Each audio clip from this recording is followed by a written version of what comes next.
Halo, Assalamualaikum warahmatullahi wabarakatuh. Perkenalkan, nama saya Siti Nursia dengan NIM 180384202062. Di sini saya akan menjelaskan sedikit mengenai pengembangan instrumen tes di mata kuliah evaluasi pembelajaran pendidikan matematika yang diampu oleh Asis Prof. Dr. Nur Izzati SPD MSI. Baiklah, langsung saja teman-teman. Kita mulai dari daftar isi. Di sini saya mempunyai latar belakang, tujuan, tahap pengembangan instrumen, lalu ada hasil dan pembahasan, kesimpulan dan manfaat yang diperoleh. Yang pertama, latar belakang. Jadi banyak alat atau instrumen yang dapat digunakan dalam kegiatan evaluasi. Salah satunya adalah tes. Tes ini banyak digunakan untuk mengukur prestasi belajar peserta didik dalam bidang kognitif seperti pengetahuan, pemahaman, aplikasi, analisis, sintesis, dan evaluasi. Artinya, tes ini mempunyai makna tersendiri dalam dunia pendidikan, khususnya dalam pembelajaran. Dalam konteks pembelajaran, pengembangan instrumen sebenarnya merupakan bagian besar dari tugas guru yang tidak dapat ditinggalkan. Jadi meskipun kegiatan ini bisa saja dilaksanakan oleh seorang ahli seperti tim ahli, namun ini adalah juga termasuk tugas sebagai seorang guru.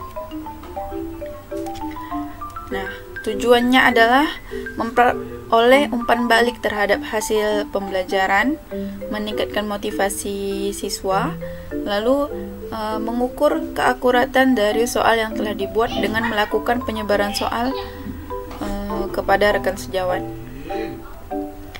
Nah, ini adalah tahap-tahap pengembangan instrumen tes yang saya lakukan untuk sementara ini. Yang pertama saya lakukan ialah menetapkan tujuan tes, langkah awal dalam mengembangkan instrumen tes.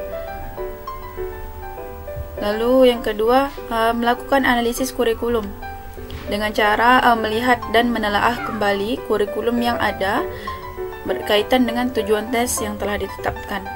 Lalu membuat kisi-kisi. Kisi-kisi merupakan matriks yang berisi spesifikasi soal-soal, meliputi kompetisi dasar, materi, indikator soal, dan bentuk soal itu sendiri. Lalu menulis soal dengan butir-butir soal.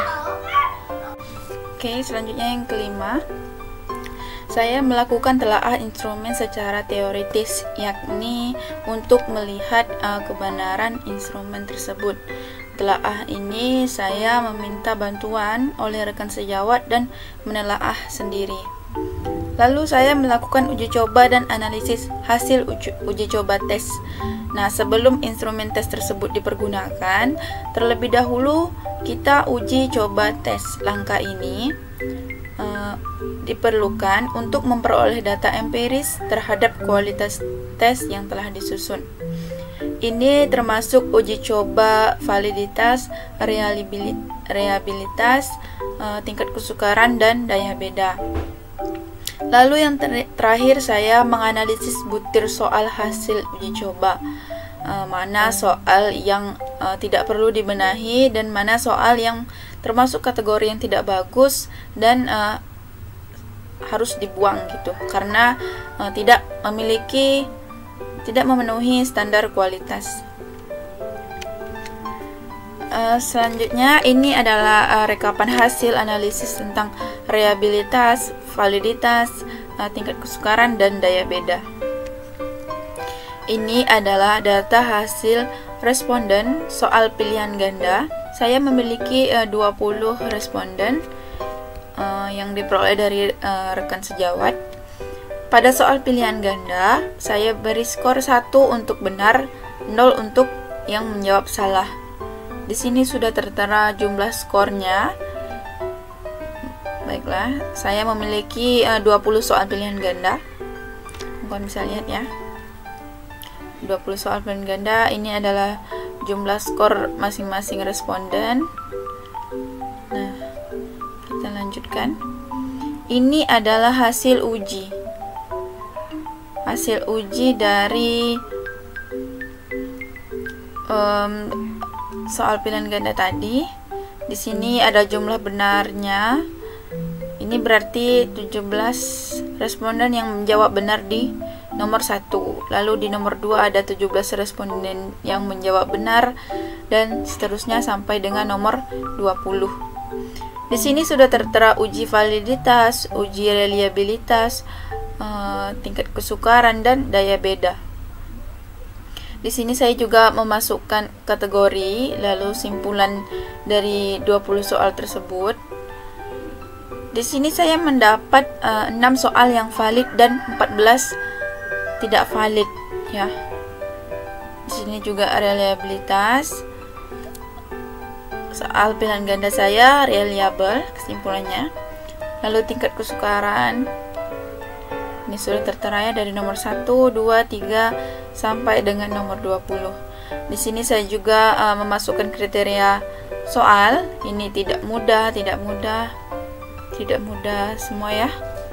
Lalu ini daya beda dan kriteria juga. Oke, lanjut ke soal esai atau uraian.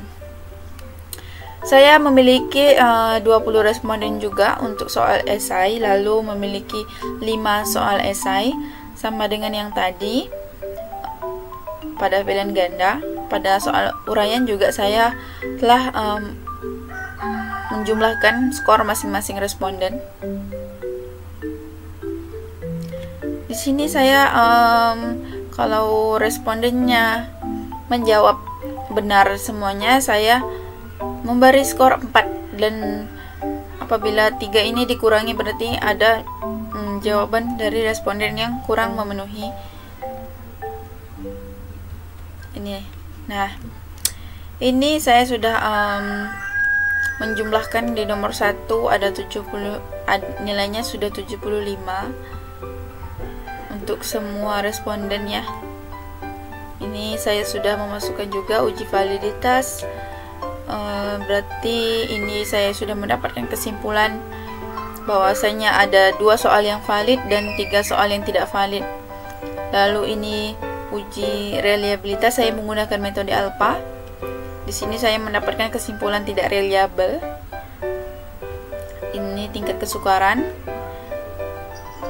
Ini daya beda. Oke. Saya menggunakan Microsoft Excel ya, teman-teman. Baiklah. Nah, dari hasil uji coba tadi, maka saya dapat menyimpulkan bahwa teruji validitas sebanyak 6 untuk pilihan ganda dan 2 untuk soal esai.